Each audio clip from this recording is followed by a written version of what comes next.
So I adapted to the environment I had, taking into account both its strengths and its limitations.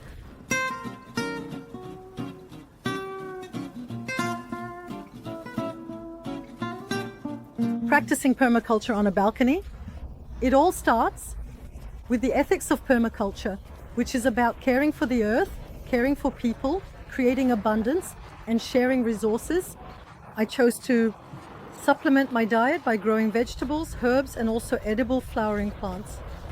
I reproduce seeds and then I grow them as naturally as possible. Respect biodiversity.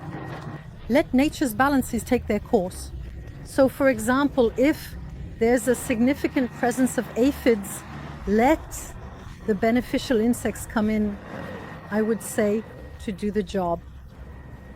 I started by observing my environment. Here I have a southwest exposure with quite a bit of sunlight in the afternoon. And then in terms of constraints, I had to work with the layout of my balcony, who is long but narrow.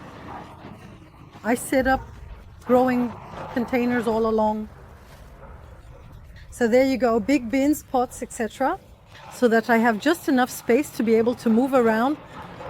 So here, for example, I have 20 centimeters, which I have left to be able to move around. And as a result, I mainly move sideways. What I took into consideration was to see if I was in a favorable situation or not. Very few constraints on that side. So that's a pretty interesting aspect. For the crops, I started with recycled containers. And then there are certain containers that I repurposed. I had containers like buckets that I drilled holes in to turn them into growing containers. If we have a slatted railing where we can place balcony doors and balcony planters, you always need to make sure to install these elements on the inside. So on the balcony side and not on the outside, meaning either on the public road or in an inner courtyard for safety reasons. Depending on the balcony configurations, you can very well have a water supply. It might be interesting to consider whether or not to install an automatic watering system, typically a drip system. Regarding weight, it's important to know that buildings with balconies are subject to standards known as Eurocode, which sets a weight limit of 350 kilos per square meter. It's relatively important installing a large container with soil and crops doesn't reach 350 kilo M2. Shutters can support growth.